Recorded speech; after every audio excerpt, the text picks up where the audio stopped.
Post पाई बलबीर सिंह राजेवाल लखोवाल ਅਤੇ ਡੱਲੇਵਾਲ ਹੋਣਾ ਦੇ ਉੱਪਰ ਉਹਨਾਂ ਉਂਗਲੀ ਚੁੱਕੀ। ਉਹ ਪੋਸਟ ਕੀ ਪਾਈ ਪਹਿਲਾਂ ਤੁਹਾਨੂੰ ਉਹ ਦੱਸ ਦਈਏ, ਫਿਰ ਉਸ ਤੋਂ ਬਾਅਦ ਇਸ ਪੋਸਟ ਦੇ ਕੀ ਮਤਲਬ ਨੇ, ਅਸਲ ਸੱਚਾਈ ਇਸ ਪੋਸਟ ਦੇ ਪਿੱਛੇ ਕੀ ਹੈ ਉਹ ਵੀ ਦੱਸਾਂਗੇ। ਪਹਿਲਾਂ ਉਹ ਪੋਸਟ ਪੜ੍ਹ ਕੇ ਸੁਣਾ ਦਈਏ ਕਿ ਰਵਨੀਤ ਬਿੱਟੂ ਹੋਣਾ ਨੇ ਕੀ ਲਿਖਿਆ। ਮੈਂ ਰਾਜੇਵਾਲ ਸਾਹਿਬ लखोवाल साहब ਅਤੇ ਡੱਲੇਵਾਲ ਸਾਹਿਬ ਨੂੰ ਪੁੱਛਣਾ ਚਾਹੁੰਦਾ कि ਸਿੰਘੂ मोर्चे की स्टेज तो तुसीं कहने हो कि राजनीतिक लोगों नूं साडे तो दूर रहना चाहिए, पर अज तुसीं कांग्रेस पार्टी के सीनियर नेता महेंद्र सिंह केपी जी नाल पकौड़े खा रहे सी, जो पार्टी प्रधान रहे ने अते संसद मैंबर भी रहे ने। किसान लीडर अते राजनीतिक लोगों का डूंगा रिश्ता है अते आपां पहलां भी मिलदे सी अते भविख विच भी मिलदे रहांगे, पर दिल्ली के बार्डरां उत्ते पहुँच के पता नहीं तुहानूं की हो जांदा ते तुसीं ਸਿੰਘੂ ਦੀ ਸਟੇਜ ਤੋਂ ਲੋਕਾਂ ਨੂੰ ਗੁੰਮਰਾਹ ਕਰਦੇ ਹੋ। ਇਹਨਾਂ ਫੋਟੋਆਂ ਰਾਹੀਂ ਮੈਂ ਇਹੀ ਦੱਸਣਾ ਚਾਹੁੰਦਾ ਕਿ ਕਿਸਾਨ ਲੀਡਰ ਅਤੇ ਸਾਡੇ ਵਰਗੇ ਲੋਕਾਂ ਦੇ ਚੁਣੇ ਹੋਏ ਨੇਤਾਵਾਂ ਦਾ ਪੰਜਾਬੀਆਂ ਨਾਲ ਡੂੰਘਾ ਸਬੰਧ ਹੈ ਅਤੇ ਸਾਨੂੰ ਵੱਖ ਕਰਨ ਦੀ ਬਜਾਏ ਸਾਨੂੰ ਸਾਰਿਆਂ ਨੂੰ ਮਿਲ ਕੇ ਪੰਜਾਬ ਦੀ ਤਰੱਕੀ ਲਈ ਅਤੇ ਕਾਲੇ ਕਾਨੂੰਨਾਂ ਨੂੰ ਰੱਦ ਕਰਵਾਉਣ ਲਈ ਇੱਕ ਆਵਾਜ਼ ਉਠਾਉਣੀ ਚਾਹੀਦੀ ਹੈ ਅਤੇ ਕ੍ਰੈਡਿਟ ਵੀ ਸਾਰਾ ਤੁਹਾਨੂੰ ਮਿਲ ਜਾਵੇਗਾ। ਕਿਹਾ ਸੁਣਿਆ ਮਾਫ। ਇਹ ਰਵਨੀਤ ਬਿੱਟੂ ਹੋਣਾ ਨੇ कल रात पोस्ट पाई सी जिहदे विच फोटोआं ने बलबीर राजेवाल महेंद्र सिंह केपी अते दर्शनपाल ये इकट्ठे कहंदे ने कि पकौड़े खा रहे हैं ते तुसीं लोकां नूं गुमराह करदे हो कि किसान लीडरां नूं राजनीतिक लोकां तो दूर रहना चाहिए। पर इस फोटो दे पिछे असल सच्चाई की है, पकौड़े कित्थे खाधे, बलबीर राजेवाल होना ने की मीटिंग की महेंद्र केपी होना दे नाल, असल सच्चाई दसदे हां। मेरे नाल मुकेश नंबरदार ने, इन्हां दी माता दा देहांत हो गया सी पिछले कई दिनों तो ये ਸਿੰਘੂ मोर्चे के उपर डटे हुए। साडी अक्सर इन्हां नाल गलबात हुई क्योंकि इन्हां दे माता जी पिछले काफ़ी लंबे समय तो बीमारी दे नाल चल रहे सी। डॉक्टरां ने जवाब दे दिता पर ये घरे नहीं आए। ਸਿੰਘੂ दी स्टेज के उपर ਸਿੰਘੂ बॉर्डर के उपर अपनी जिहड़ी सेवा आ, देश लई सेवा या खेती की सेवा करते रहे, पर माता पिछों चल वसे। उन्हां दे भोग के उपर ये सारे इकट्ठे हुए सी ते रवनीत बिट्टू होणी अपनी राजनीति खेड रहे ने। सब तो पहला तो असी माता जी दे जाण दा बहुत सानू दुख आ ते असी दुख प्रगटावा करते हैं। तो कल कोई मीटिंगां होईयां ने कि जां असल सच्चाई की है फोटोआं पिछे? रवनीत बिट्टू कहंदे आ कि तुसीं गुमराह करदे हो। मैं मुकेश चंद्र मैंबर संयुक्त मोर्चा दिल्ली। मेरे माता जी पिछले दिन उन्हों का देहांत हो गया। कल उन्होंने शांति लिए रखे अपने सहज पाठ साहब के भोग पे, ਉਹਦੇ ਵਿੱਚ ਜਿੱਥੇ ਮੇਰੇ ਸਾਥੀ ਹੁੰਦੇ ਸਾਰੇ ਆਗੂਆਂ ਨੇ ਆ ਕੇ ਮੇਰੇ ਨਾਲ ਅਫਸੋਸ ਪ੍ਰਗਟ ਕੀਤਾ, ਨਾਲ ਹੋਰ ਵੀ ਬਹੁਤ ਕਿਸਾਨਾਂ ਨਾਲ ਉੱਥੋਂ ਵੀ ਆ ਕੇ ਅਫਸੋਸ ਪ੍ਰਗਟ ਕੀਤਾ। ਪਰ ਜਦੋਂ ਅੱਜ ਮੈਂ ਨਿਊਜ਼ ਦੇ ਵਿੱਚ ਜਾਂ ਟਵਿੱਟਰ ਤੋਂ ਮੈਨੂੰ ਪਤਾ ਲੱਗਾ, ਮੇਰੇ ਸਾਥੀਆਂ ਨੇ ਦੱਸਿਆ ਵੀ ਰਣਵੀਰ ਸਿੰਘ ਬਿੱਟੂ ਹੁਣੀ ਇਦਾਂ ਦਾ ਇੱਕ ਟਵਿੱਟਰ ਤੇ ਫੇਸਬੁੱਕ ਅਕਾਊਂਟ ਤੇ ਫੋਟੋਆਂ ਪਾ ਕੇ ਲਿਖਿਆ, ਉਸ ਵੇਲੇ ਮੇਰੇ ਮਨ ਨੂੰ ਬਹੁਤ ਠੇਸ ਪਹੁੰਚੀ। ਕਿਉਂਕਿ ਜਿੱਥੇ ਮੈਨੂੰ ਬਿੱਟੂ ਸਾਹਿਬ ਦਾ ਲੱਗਾ ਪਹਿਲਾਂ ਅੰਦੋਲਨ ਸੰਬੰਧੀ ਉਹ ਇੱਕ ਹੇਠਲੇ ਪੱਧਰ ਦੀ ਰਾਜਨੀਤੀ ਦਾ ਕਰ ਰਹੇ ਸੀ, पर समाजिक जीवन दे विच भी वो इदां हेठले पद्धर तक जा सकते आ, ਇਹਦੀ ਆਸ ਨਹੀਂ ਸੀਗੀ ਮੈਨੂੰ। ਕਿਉਂਕਿ ਹਰ ਬੰਦਾ ਸਮਾਜਿਕ ਜੀਵਨ ਜਿਹੜਾ ਆ ਵੀ ਇੰਨਾ ਵੀ ਕਿਰਦਾਰ ਥੱਲੇ ਨਹੀਂ ਲਿਆ ਸਕਦਾ। ਕਿਸੇ ਦੇ ਭੋਗ ਦੀਆਂ ਪਿਕਚਰਾਂ ਇਦਾਂ ਪਤਾ ਨਹੀਂ ਸੋਸ਼ਲ ਮੀਡੀਆ ਤੋਂ ਚੱਕ ਕੇ ਬਿਨਾਂ ਕੁਝ ਉਹ ਤੇ ਜਾਣਕਾਰੀ ਲਏ ਬਿਨਾਂ ਇਦਾਂ ਮੈਸੇਜ ਪਾ ਦੇਣੇ ਜਿਹਦੇ ਨਾਲ ਅੰਦੋਲਨ ਵੀ ਢਾਲ ਲੱਗੇ, ਕਿਸੇ ਪਰਿਵਾਰ ਨੂੰ ਵੀ ਠੇਸ ਲੱਗੇ। ਮੈਨੂੰ ਇਹਦੇ ਨਾਲ ਬਹੁਤ ਠੇਸ ਲੱਗੀ। ਮੈਂ ਇਹਦਾ ਬਹੁਤ ਵਿਰੋਧ ਕਰਦਾ ਤੇ ਮੈਂ ਨਹੀਂ ਸੋਚਦਾ ਸੀ ਵੀ ਬਿੱਟੂ ਸਾਹਿਬ ਇਹਨੇ ਹੇਠਲੇ ਪੱਧਰ ਤੱਕ ਦੇ ਇਨਸਾਨ ਆ ਜਿਨ੍ਹਾਂ ਨੇ ਇੱਕ ਮੌਤ ਦੇ ਭੋਗ ਤੇ ਵੀ ਸਿਆਸਤ ਖੇਡੀ ਤੇ ਇਦਾਂ ਦੀਆਂ ਪਿਕਚਰਾਂ ਬਾਹਰ ਕਰਕੇ ਤਾਂ ਉੱਤੇ ਕਮੈਂਟ ਲਿਖੇ।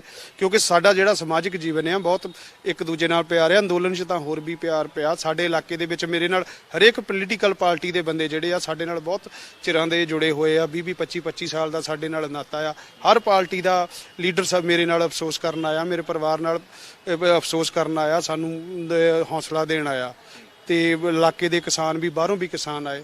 ਤਾਂ ਮੇਰੇ ਖਿਆਲ ਨੇ ਵੀ ਸ਼ਾਇਦ ਹੀ ਕੋਈ ਬਹੁਤ ਜਿੰਨੀ ਮਰਜ਼ੀ ਦੁਸ਼ਮਣੀ ਹੋਵੇ ਪਰ ਦੁੱਖ ਦੇ ਸਮੇਂ ਦੇ ਵਿੱਚ ਆ ਕੇ ਹਰ ਇੱਕ ਦੂਜੇ ਨਾਲ ਖੜਦਾ। ਇਹੋ ਹੀ ਸਾਡਾ ਸਮਾਜਿਕ ਜੀਵਨ ਆ। ਪਰ ਮੈਨੂੰ ਨਹੀਂ ਲੱਗਦਾ ਵੀ ਬਿੱਟੂ ਸਾਹਿਬ ਦਾ ਜਿਹੜਾ ਸਮਾਜਿਕ ਜੀਵਨ ਵੀ ਇੰਨੇ ਉੱਚੇ ਪੱਧਰ ਦਾ। कल किहड़े लीडर आए सी, कौन कौन आया सी? क्योंकि मेरी महेंद्र सिंह केपी होना नाल भी गल हुई, वो कहंदे ये तां इस तरीके नाल नहीं करना चाहिए सी। उत्थे तां हर एक पार्टी दे नुमाइंदे सीगे, तुसीं किसान संयुक्त किसान मोर्चे दे मैंबर हो, चलो तुहाडा समाजिक जीवन भी है। उत्थे कहंदे अकाली दल वाले भी आए सी, कांग्रेस वाले भी आए सी, आप वाले भी आए सी। ठीक है जे बलबीर राजेवाल होनी उत्थे बैठ गए पकौड़े खा ले इकट्ठिਆਂ ने, तो ਉਹਦੇ ਵਿੱਚ हर्ज की है? ये महेंद्र केपी होना दा कहना सी। कल होर कौन कौन आया सी उत्थे? ਦੇਖੋ ਇਸ ਤੋਂ ਪਹਿਲਾਂ ਸਾਡੇ ਲੋਕਲ ਐਮਐਲਏ ਸਾਹਿਬ ਚਾਹੇ ਕਾਂਗਰਸ ਪਾਰਟੀ ਦੇ ਚੌਧਰੀ ਸੁਰਿੰਦਰ ਸਿੰਘ ਉਹ ਵੀ ਮੇਰੇ ਨਾਲ ਅਫਸੋਸ ਪ੍ਰਗਟ ਕਰਕੇ ਗਏ ਆ। ਪਵਨ ਕੁਮਾਰ ਟੀਨੂ ਜੀ ਵੀ ਆਏ ਆ। ਸਾਡੇ ਹੋਰ ਬਹੁਤ ਸਾਰੇ ਜਿਹੜੇ ਲੋਕਲ ਚੇਅਰਮੈਨ ਸਾਰੇ ਆਏ ਆ। ਆਪ ਤੋਂ ਸੰਜੀਵ ਸ਼ਰਮਾ ਜੀ ਆਏ ਆ। ਬੀਐਸਪੀ ਤੋਂ ਸਾਡੇ ਲੀਡਰ ਆਏ ਆ। ਸਾਡੇ ਜਿਹੜੀ ਆ ਆਜ਼ਾਦ ਚੰਦਰ ਸ਼ੇਖਰ ਵਾਲੀ ਬਣੀ ਆ ਉਹਦੇ ਅਹੁਦੇਦਾਰ ਵੀ ਸਾਡੇ ਕੋਲ ਆਏ ਆ। ਭੀਮ ਆਰਮੀ ਤੋਂ ਹਰ ਪਾਰਟੀ ਦਾ ਬੰਦਾ ਆਇਆ ਜੀ। ਪਰ ਇਦਾਂ ਦੀ ਰਾਜਨੀਤੀ ਕਰਨ ਨਹੀਂ ਕੋਈ ਆਇਆ। ਉਹ ਸਾਰੇ ਮੇਰੇ ਨਾਲ ਦੁੱਖ ਪ੍ਰਗਟ ਕਰਨ ਆਏ ਸੀਗੇ ਤੇ ਭੋਗ ਤੇ ਵੀ ਸਾਰੇ ਪਹੁੰਚੇ ਆ। ਉੱਥੋਂ ਵੀ ਡੱਲੇਵਾਲ ਸਾਹਿਬ ਇੱਕ ਦਿਨ ਪਹਿਲਾਂ ਮੇਰੇ ਨਾਲ ਅਫਸੋਸ ਪ੍ਰਗਟ ਕਰਕੇ ਗਏ ਆ। ਕੱਲ ਰਾਜੇਵਾਲ ਸਾਹਿਬ ਆਏ ਆ। ਮੈਡਮ ਕਪਤਾ ਜੀ ਆਏ ਆ। ਡਾਕਟਰ ਦਰਸ਼ਨਪਾਲ ਜੀ ਆਏ ਆ। ਕਿਰਪਾ ਸਿੰਘ ਆਏ ਆ। ਬ੍ਰਹਮਕੇ ਜੀ ਆਏ ਆ। ਇਹ ਆਪਣੇ ਮਨਜੀਤ ਰਾਏ ਮੇਰੇ ਪਰਿਵਾਰਕ ਮੈਂਬਰ ਆ ਜਿਹੜੇ ਮੇਰੇ ਲੋਕਲ ਆ। ਜੰਗਵੀਰ ਜੀ ਨਾਲ ਮੇਰੇ ਬਹੁਤ ਸਾਂਝ ਆ। ਸਾਡੀ ਲੋਕਲ ਕਮੇਟੀ ਆ ਉਹਦੇ ਪ੍ਰਧਾਨ ਸਾਰੇ ਮੈਂਬਰ ਆਏ ਆ ਤੇ ਹੋਰ ਆਗੂ ਆਏ ਆ। ਆਪਣੇ ਵਜੀਦਪੁਰ ਜੀ ਆਏ ਆ। ਕਾਦੀਆਂ ਤੋਂ ਯੂਨੀਅਨ ਤੋਂ ਆਏ ਆ। ਮੇਰੇ ਖਿਆਲ ਕੋਈ ਐਸਾ ਨਹੀਂ ਜਿਹਨੇ ਮੇਰੇ ਨਾਲ ਫੋਨ ਤੇ ਵੀ ਕਈਆਂ ਨੇ ਸ਼ੋਕ ਭੇਜੇ ਆ। ਕੁਲਵੰਤ ਸਿੰਘ ਸੰਧੂ ਆਏ ਆ। ਘੁੱਗਸ਼ੋਰ ਆਏ ਆ ਮਜ਼ਦੂਰ ਤੋਂ। ਸੰਧੂ ਸਾਹਿਬ ਆਏ ਆ ਕੀਰਤੀ ਕਿਸਾਨ ਯੂਨੀਅਨ ਤੋਂ। ਲਗਭਗ ਸਾਰੇ ਆਗੂ ਆਏ ਆ ਦਿੱਲੀ ਤੋਂ ਤੇ ਉਹਨੇ ਆ ਕੇ ਮੇਰੇ ਨਾਲ ਕੀਤਾ। ਉਦੋਂ ਅਚਾਨਕ ਚਾਹ ਤੇ ਕੁਦਰਤੀ ਉਹ ਕਿਤੇ ਇਕੱਠੇ ਹੋ ਗਏ। ਚਾਹ ਦਾ ਜਿੱਥੇ ਪ੍ਰੋਗਰਾਮ ਸੀ ਅਸੀਂ ਤਾਂ ਅੱਗੇ ਪਰਿਵਾਰ ਵਾਲੇ ਬੈਠੇ ਜੀ। ਜਿਹੜੇ ਸਾਡੇ ਸਾਥੀ ਸੀ ਉਹ ਸਾਰੀ ਸੰਗਤ ਨੂੰ ਚਾਹ ਲਈ ਬੇਨਤੀ ਕਰਦੇ ਸੀ। ਇਹ ਲੀਡਰ ਉੱਥੇ ਨਾਲ ਆ ਕੇ ਕਿਤੇ ਉਹਨਾਂ ਨਾਲ ਬਹਿ ਕੇ ਇਕੱਠੇ ਹੋ ਗਏ। ਪਰ ਇਹਦਾ ਗਲਤ ਇਦਾਂ ਮਤਲਬ ਕੱਢਣਾ ਬਹੁਤ ਕੁਝ ਹੀ ਕਿਉਂ ਇਦਾਂ ਕੀਤਾ। ਹਾਲਾਂਕਿ ਉਹ ਸੀਨੀਅਰ ਲੀਡਰ ਨੇ, ਕਾਂਗਰਸ ਦੇ ਸੀਨੀਅਰ ਲੀਡਰ ਆ। ਉਧਰ ਉਹ ਵੀ ਕਾਂਗਰਸ ਦੇ ਐਮਪੀ ਨੇ। ਤਾਂ ਆਪਸ ਦੇ ਵਿੱਚ ਇਹਨਾਂ ਦਾ ਤਾਲਮੇਲ ਹੀ ਨਹੀਂ ਲੱਗਦਾ ਕਿ ਪੁੱਛ ਤਾਂ ਲੈਣ ਘੱਟੋ ਘੱਟ ਵੀ ਫੇਸਬੁੱਕ ਤੇ ਪਾਉਣ ਤੋਂ ਪਹਿਲਾਂ ਵੀ ਇਹ ਕਿੱਥੇ ਗਏ ਸੀ, ਕਿਉਂ ਗਏ ਸੀ ਤੁਸੀਂ।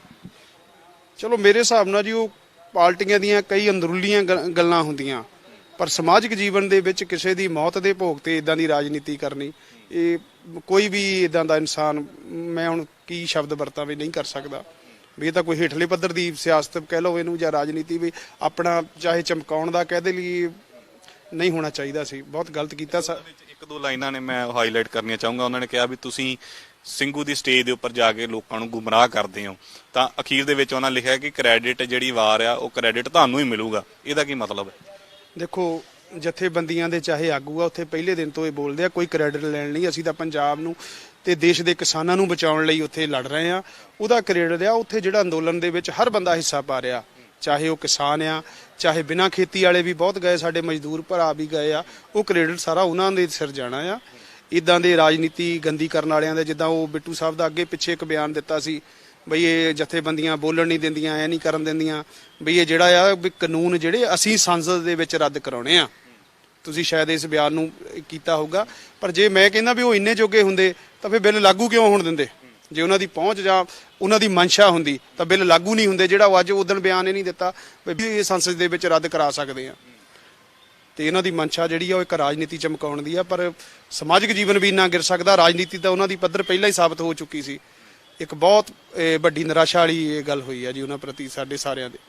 ਤੁਹਾਡੀ ਕੋਈ ਇਸ ਬਾਬਤ ਬਲਬੀਰ ਰਾਜੇਵਾਲ ਜਿਨ੍ਹਾਂ ਦਾ ਨਾਮ ਲਿਖਿਆ, ਡੱਲੇਵਾਲ ਸਾਹਿਬ ਜਾਂ ਲੱਖੋਵਾਲ ਸਾਹਿਬ ਦਾ ਜਿਹੜਾ ਨਾਮ ਉਹਨਾਂ ਵਿੱਚ ਲਿਖਿਆ, ਮੈਂਸ਼ਨ ਕੀਤਾ, ਉਹਨਾਂ ਨਾਲ ਕੋਈ ਗੱਲਬਾਤ ਹੋਈ ਹੈ ਤੁਹਾਡੇ ਨਾਲ ਉਹਨਾਂ ਦੀ? ਨਹੀਂ, ਅੱਜ ਸਾਡੇ ਇੱਕ ਦਤਾਰ ਸਿੰਘ ਜੀ ਅੰਮ੍ਰਿਤਸਰ ਤੋਂ ਜਿਹੜਿਆਂ ਦੀ ਦੇਹਾਂਤ ਹੋ ਗਿਆ ਸੀਗਾ ਪਿੱਛੇ, ਅੱਜ ਉਹਨਾਂ ਦਾ ਭੋਗ ਆ। ਸਾਡੇ ਆਗੂ ਉੱਥੇ ਭੋਗ ਤੇ ਗਏ ਆ। ਤੇ ਮੈਨੂੰ ਤਾਂ ਇੱਥੇ ਜਲੰਧਰ ਮੈਂ ਨਿੱਜੀ ਕੰਮ ਲਈ ਆਇਆ ਸੀ। ਇੱਥੇ ਮੈਨੂੰ ਫੋਨ ਤੇ ਮਗਰੋਂ ਪਰਿਵਾਰ ਵੱਲੋਂ ਪਤਾ ਲੱਗਾ, ਮੇਰੇ ਸਾਥੀਆਂ ਵੱਲੋਂ, ਵੀ ਸੋਸ਼ਲ ਮੀਡੀਆ ਤੇ ਆ ਕੁਛ ਇੱਕ ਦੋ ਨਿਊਜ਼ ਚੈਨਲਾਂ ਤੇ ਆ ਖਬਰ ਚੱਲ ਰਹੀ ਆ। ਤੇ ਉਸ ਲਈ ਮੈਂ ਇੱਥੇ ਆਇਆ ਤਾਂ ਮੈਨੂੰ ਬੜਾ ਅਫਸੋਸ ਹੋਇਆ। ਉਹਨਾਂ ਨਾਲ ਵੀ ਹੁਣ ਗੱਲ ਕਰਦੇ ਆ ਜੀ। ਉਹ ਵੀ ਸਾਰੇ ਕਰਨਗੇ ਇਸ ਚੀਜ਼ ਨੂੰ, ਇਹਨਾਂ ਦੀ ਨਿਖੇਧੀ ਕਰਨਗੇ। ਵੈਸੇ ਤਾਂ ਸਾਰੀ ਉਂਗਲ ਉਹਨਾਂ ਸੰਯੁਕਤ ਮੋਰਚੇ ਦੇ ਉੱਪਰ ਚੱਕੀ ਹੈ ਕਿ ਸੰਯੁਕਤ ਮੋਰਚੇ ਵਾਲੇ ਗੁੰਮਰਾਹ ਕਰਦੇ ਨੇ, ਤੁਸੀਂ ਸਟੇਜਾਂ ਦੇ ਉੱਪਰ ਜਾ ਕੇ ਇਦਾਂ ਕਰਦੇ ਹੋ, ਕ੍ਰੈਡਿਟ ਤੁਹਾਨੂੰ ਹੀ ਮਿਲੂਗਾ, ਇਦਾਂ ਦੇ ਸ਼ਬਦ ਵਰਤੇ ਆ। ਤੇ ਕੋਈ ਸੰਯੁਕਤ ਮੋਰਚੇ ਦੇ ਵੱਲੋਂ ਕੋਈ ਐਕਸ਼ਨ ਲਿਆ ਜਾ ਸਕਦਾ ਹੈ ਆਉਣ ਵਾਲੇ ਸਮੇਂ ਦੇ ਵਿੱਚ? ਦੇਖੋ ਜੀ ਬਿਲਕੁਲ ਇਹ ਤੇ ਲਵਾਂਗੇ। ਜਿਹੜਾ ਇਹ ਬੰਦਾ ਸਾਡੇ ਉੱਤੇ ਸੰਯੁਕਤ ਮੋਰਚੇ ਨੂੰ ਬਦਨਾਮ ਕਰਨ ਦੀ ਜਾਂ ਸਾਨੂੰ ਵਿੱਚ ਪਾੜਨ ਦੀ ਕੋਸ਼ਿਸ਼ ਜਾਂ ਅੰਦੋਲਨ ਨੂੰ ਢਾਹ ਲਾਉਣ ਦੀ ਕੋਸ਼ਿਸ਼ ਕਰਦਾ ਤੇ ਉਹ ਤੇ ਐਕਸ਼ਨ ਲੈਣਾ ਬਣਦਾ। ਜੇ ਸਾਰੇ ਸੀਨੀਅਰ ਨੂੰ ਮੈਂ ਬੇਨਤੀ ਕਰੂੰਗਾ ਵੀ ਇਦਾਂ ਦੇ ਬੰਦੇ ਦਾ ਬਾਈਕਾਟ ਕਰਨਾ ਚਾਹੀਦਾ। ਪੋਲੀਟੀਕਲ ਤਾਂ ਜਿਹੜਾ ਹੈਗਾ ਹੀ ਹੈਗਾ, ਨਾਲ ਅਸੀਂ ਇਦਾਂ ਦੇ ਬੰਦੇ ਦਾ ਸਮਾਜਿਕ ਜੀਵਨ ਤੋਂ ਵੀ ਬਾਈਕਾਟ ਕਰਵਾਵਾਂਗੇ। ਧੰਨਵਾਦ ਗੱਲਬਾਤ ਕਰ ਲਈ। ਸੋ ਇਹ ਨੇ ਮੁਕੇਸ਼ ਚੰਦਰ। ਇਹਨਾਂ ਦਾ ਪਿਛਲੇ ਦਿਨੀ ਇਹਨਾਂ ਦੀ ਮਾਤਾ ਜੀ ਦਾ ਦੇਹਾਂਤ ਹੋ ਗਿਆ ਸੀ। ਜਿਵੇਂ ਮੈਂ ਪਹਿਲਾਂ ਹੀ ਦੱਸਿਆ ਕਿ ਇਹਨਾਂ ਨੇ ਉੱਥੇ ਉਹ ਬਾਰਡਰ ਨੂੰ ਨਹੀਂ ਛੱਡਿਆ, ਬਲਕਿ ਇਹਨਾਂ ਦੇ ਡਾਕਟਰ ਨੇ ਜਿਹੜਾ ਵਾ ਜਵਾਬ ਦੇ ਦਿੱਤਾ ਸੀ ਕਿ ਤੁਸੀਂ ਸੇਵਾ ਕਰੋ ਮਾਤਾ ਦੀ। ਤਾਂ ਮੌਤ ਤੋਂ ਬਾਅਦ ਕੱਲ ਭੋਗ ਸੀ, ਭੋਗ ਦੇ ਉੱਪਰ ਸਾਰੇ ਇਕੱਠੇ ਹੋਏ, ਕਿਉਂਕਿ ਕਹਿੰਦੇ ਹੁੰਦੇ ਆ ਕਿ ਜੇ ਸੁੱਖ ਦੇ ਉੱਪਰ ਨਾ ਜਾਇਆ ਜਾਵੇ ਕਿਸੇ ਦੇ ਤਾਂ ਕੋਈ ਗੱਲ ਨਹੀਂ, ਪਰ ਦੁੱਖ ਦੇ ਉੱਪਰ ਜਾਣਾ ਬੇहद ਜ਼ਰੂਰੀ ਹੈ। ਤਾਂ ਉੱਥੇ ਸਾਰੇ ਜਾਣੇ ਇਹਨਾਂ ਦੇ ਪਿਆਰ ਕਰਕੇ ਮਿਲਣਗੇ। ਪਰ ਕੋਈ ਕਿਤੇ ਨਾ ਕਿਤੇ ਜਿਵੇਂ ਕੱਲ ਰਵਨੀਤ ਬਿੱਟੂ ਹੁਣਾਂ ਨੇ ਫੋਟੋਆਂ ਪਾ ਕੇ ਜੋ ਕਮੈਂਟ ਲਿਖਿਆ ਆ, ਤਾਂ ਉਹ ਸਾਫ਼ ਤੌਰ ਤੇ ਲੱਗਦਾ ਹੈ ਕਿ ਆਪਣੀ ਰਾਜਨੀਤੀ ਨੂੰ ਚਮਕਾਉਣ ਦੇ ਲਈ ਇਹ ਸਭ ਕੁਝ ਕੀਤਾ ਜਾ ਰਿਹਾ ਹੈ। ਕੈਮਰਾਮੈਨ ਮਨੀਸ਼ ਦੇ ਨਾਲ ਮਨਦੀਪ ਸਿੰਘ, ਡੇਲੀ ਪੋਸਟ ਪੰਜਾਬੀ, ਜਲੰਧਰ। ਰਵਨੀਤ ਬਿੱਟੂ ਅੱਜ ਕੱਲ ਆਪਣੇ ਵਿਵਾਦਿਤ ਬਿਆਨਾਂ ਕਰਕੇ ਕਾਫੀ ਚਰਚਾ ਦੇ ਵਿੱਚ ਰਹਿੰਦੇ ਨੇ। ਸੋਸ਼ਲ ਮੀਡੀਆ ਦੇ ਉੱਪਰ ਉਹਨਾਂ ਨੇ